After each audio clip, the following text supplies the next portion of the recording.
Välkomna allihopa. Vi ska prata om Thailand som vi precis hörde. Och det är ju verkligen ett av svenskarnas favoritresmål. 300 000 svenskar väntas åka till Thailand i år. Men det som många inte tänker på när de ligger där vid poolen är att de som städar rummen, tvättar lakanen och serverar mat på hotellen jobbar upp till 14 timmar om dagen och tjänar löner som inte räcker till ordentlig mat. Jag heter Maria och jobbar på Fair Action. Och vi granskar hur företag jobbar med arbetsvillkor i sin verksamhet runt om i världen. Och under många år har vi tillsammans med nätverket Schysst resande granskat arbetsvillkoren på hotell som Apollo, Fritidsresor och Ving använder i Thailand. I will now switch to English and introduce our panel. We have Kristina Henschen, General Secretary of Union to Union, which is also part of the Swedish Fair Travel Network, Schysst resande. We have Andy Hall, International Affairs Advisor for the Thai organization, Migrant Workers' Rights Network. And we have Min Ang Now, which used to work in the Thai tourism sector in Koh Phangan. Welcome. And also our translator, Anu. Welcome. So before we get into the discussions on the working conditions at the hotels where the Swedes stay during the winter, I would like to ask Andy, it's been quite a dramatic week for you.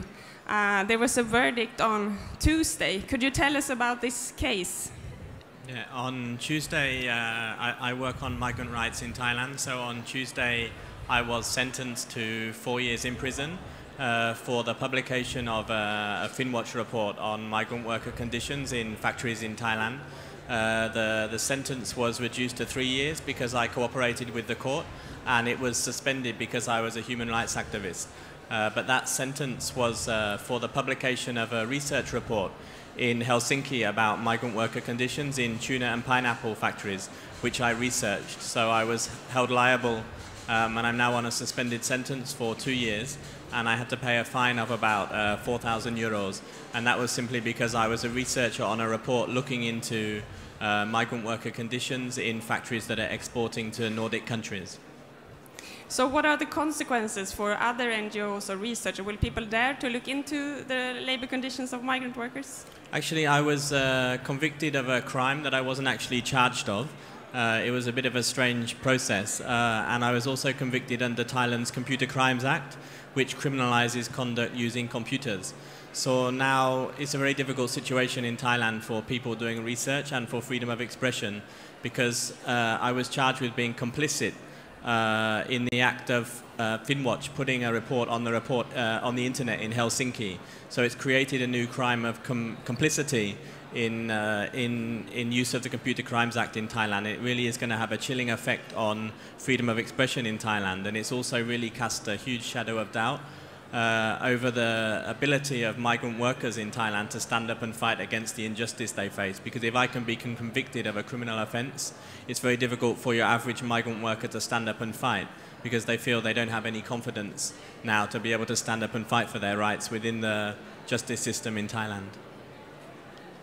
Yeah, like you just said, this court case is related to your work on migrant workers' rights, a topic you've been advocating for in several years. So what is your view on the working conditions for Burmese migrants at hotels in Thailand? So I started to get involved in migrant working conditions in Thailand's tourist sector because of a very well-known murder case. It was a murder on Koh Tao where 2 foreigners were murdered and 2 migrant workers were allegedly scapegoated for the crime. So we started to do research into conditions of migrant workers in the hotel sector. They're generally very poorly treated. So they have to work very, very long hours. They're generally not paid the minimum wage. They have their documents confiscated. They face debt bondage and even sometimes trafficking. If not, they're smuggled into the country. and they face many challenges related to their working conditions. They don't have clear contracts of employment, and they're really abused in a sector which is one of the second highest GDP earners for the country. So it's a really terrible situation when migrant workers are so systematically exploited within a tourism sector which is a part of our everyday life for people in Europe who are traveling to Thailand to relax and to enjoy themselves. But at the same time, the low costs of those kind of holidays have a big impact on the ability of workers to have good conditions in these kind of countries. Min, you have been working in bars and restaurants and a hostel in Koh Phangan. What was a normal working day for you? How many hours did you work, for example? I was there long 1 hours, about one day 30 or 40 hours. 13, 14 hours, yes, please. And then we didn't get, how can I say, overtime. They didn't pay for me, so long hours and not pay legal payment. Did you get any day off? Could you be free in the weekend or? I got the amount is 2 day off a month.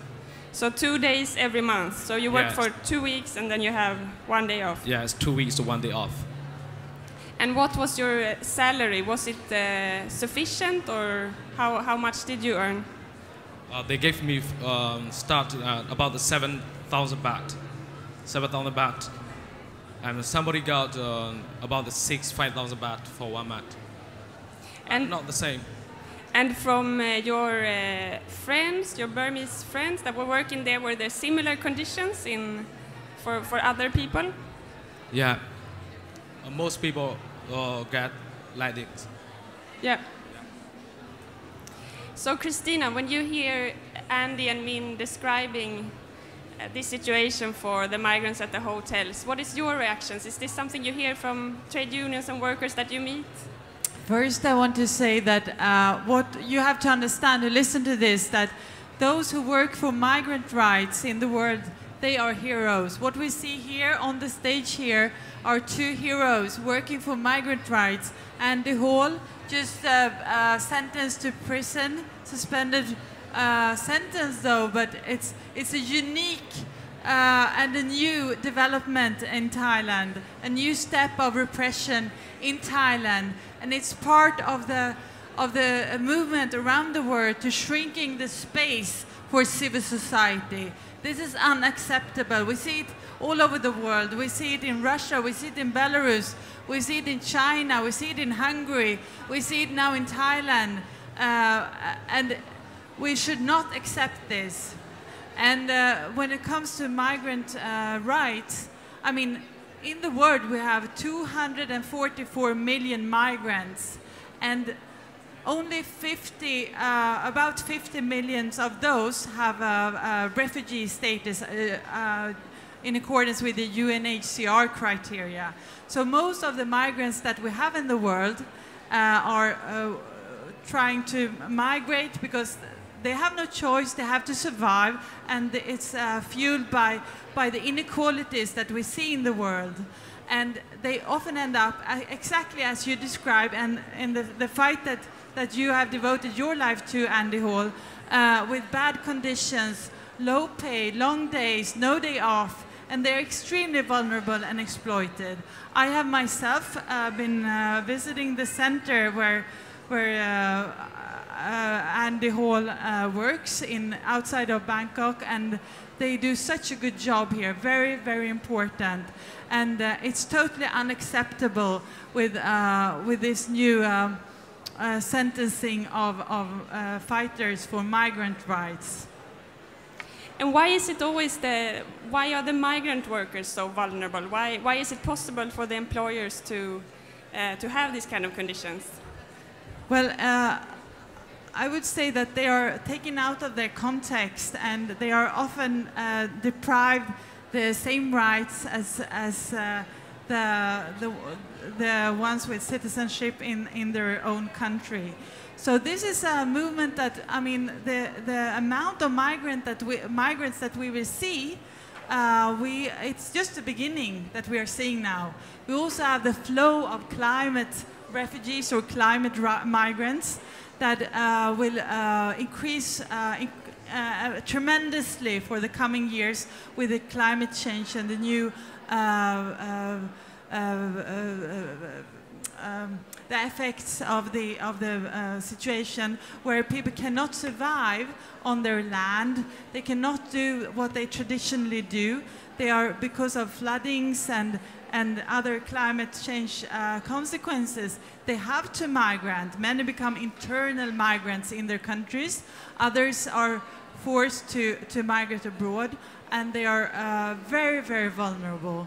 And we have to take this seriously. And I'm very happy that the meeting in New York earlier last week, where the world's leaders met, they were actually discussing the issue of migration and refugees around the world. And we also see in the new agenda for the world, the Agenda 2030, for the first time, the world is actually taking this issue with migration very, very seriously. We have at least three goals that include references to migration, to ensure workers' rights, to ensure that the payment for remittances are not too high. They should be less than 3%, to ensure the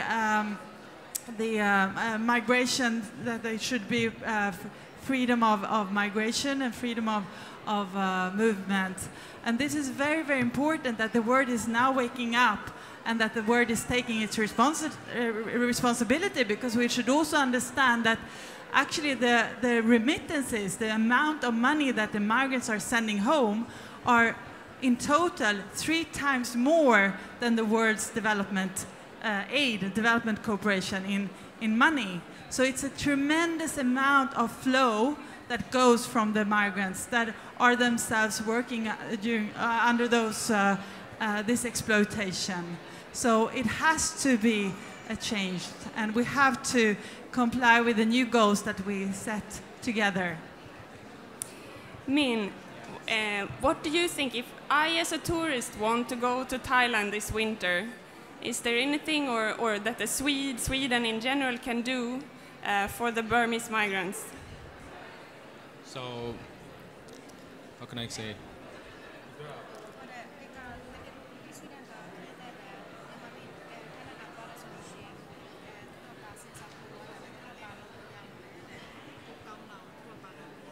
I think you should be tell to your government. Sweden's government gives some pressure for Thai government. And more better than, how can I say? To put pressure, political pressure on. That's more safety for you. I think if the Sweden government puts some pressure, more safety for you and more better than before. Better for the tourists and better for the migrants. Mm. And the same question to you, Kristina. What do you think Swedish tourists should do? Yeah, this is very, very important. We all want to have a nice vacation, right? But we have to take into consideration that in all those nice places, there are people being exploited. From Sweden to Thailand travels 320,000 Swedes every year for vacation. So we have an enormous consumer pressure here that we should actually use. We should put the questions to the travel agencies. Is this hotel working for decent conditions for their workers, including migrant workers? Take this as a challenge for each vacation to ask this question when you book your travel. And you will, if we all do that together, we will in the end make a change.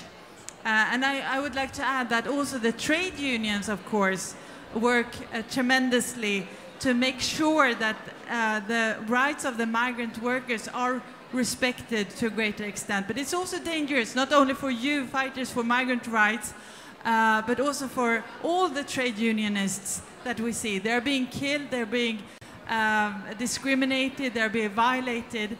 So it's a very hard and rough fight that we are taking right now, but we should never give up. So Kristina was saying that we should use consumer pressure to push the tour operators like Apollo, Fritidsresor and Ving that take the Swedish tourists to Thailand. But what do you think? What should the tour operators do? What is it that we want them to change? If we look at the Nordic countries, I mean, something that Nordic countries can be very proud of in many ways is that they have this interest in responsible consumerism in many ways. You know, there's more interest in where the chicken come from, where the pineapple comes from, where the garments come from. You know, there seems to be fair trade, where the coffee comes from, where the bananas come from, and that's been something that's been increasing in the Nordic countries, and it's something that's really impressive. But that concept has never been applied to tourism. And many people are going overseas and having holidays, spending a lot of money, and they're not asking the questions about the conditions for the workers. So I think the tour operators in Finland, in Sweden, in Finland, in Norway, in Denmark, you know, they're really not doing enough for these issues. And I know Fair Action have been raising this issue for many years now, since 2013, to try and get the tour operators to take action, but they're not feeling any consumer pressure. They're not feeling any pressure from the buyers of the holidays. And I think that that's something that everyone here today can do. You know, we need to start raising these issues if we're going on holiday. What is the consequence of our holiday? Because we know also that the holidays are booked, you know, en masse, you know, especially the hotels where many Swedish tourists go. And they have a lot of bargaining power with the hotels to reduce the price. And when the price gets reduced, that can have a very negative impact on the rights of the migrant workers, the salaries they get. In Thailand, we see almost no freedom of association. I mean, I've been convicted for speaking out on behalf of migrant workers, but migrant workers themselves, they don't have any power or any ability or any resources to be able to fight to get better rights. We've seen that migrant workers in the tourist sector, if they stand up and they fight or they try to bargain for better conditions, they are marginalized. Sometimes they're arrested, sometimes they're put in jail. Sometimes they can even be killed if they stand up to fight for their rights, and they just disappear. So I think as consumers, as people who are going on holiday, as a society, as Nordic countries, we need to start looking at this issue of tourism and looking at the issue of responsible tourism and trying to find ways in which we can set up responsible tourism programs, ways in which we can ask questions of the tour operators to ensure that where we're going is a place that is responsible and that respects the rights.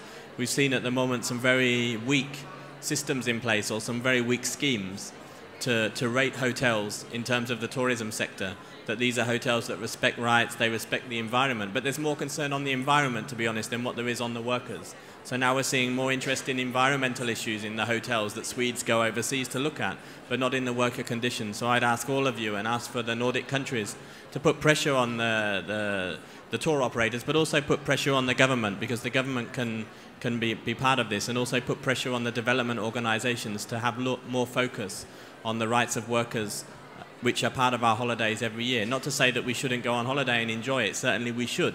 And we should go to Thailand. There's no need to boycott Thailand. We don't believe in boycotts, but we believe in putting pressure on the government and the tour operators and the hotels to make the life better. I mean, workers working sometimes 15, 16, 17 hours a day, sometimes only 1 day holiday a month, sometimes no holidays, sometimes 2 holidays, having their passports confiscated in situations of debt bondage, forced labor, human trafficking. This is not acceptable, and this is something that Thailand needs to address. And you said there have been positive experiences of pressure in other sectors, such as you mentioned just before in the fishing vessels. Can you tell us something about that, that it's possible to make changes? Now we're working this week. I'm in Stockholm, and many of the retailers, many of the buyers want to meet with me to discuss the conditions of workers in the poultry sector. Now there's massive pressure from the EU on the illegal, unreported and unregistered fishing, the IUU fishing. We've seen a lot of pressure from the European Union on the products that are coming out of Thailand into our markets. It started off with just food safety, and now it's becoming social issues, labor issues. So it shows that if the pressure is put there, then these things can really be successful, and we can see the lives of workers getting better. We've seen that in Thailand. We've seen the pressure from the European Union, from the countries in Europe, for better conditions related to the products that are coming out of Thailand, and we've seen significant improvements. So it shows that in the tourist sector, if we put pressure, if we create some kind of responsible tourism programs, if we put pressure on the tour operators, we can definitely bring change. Thank you. With that, we'll have to end this discussion. Thank you very much to Min and Andy and Kristina and Anu. And our guests will be in the union-to-union monitor if you have questions, so you can talk to them there. Thank you also to all you who came to listen. Thank you. Thank you.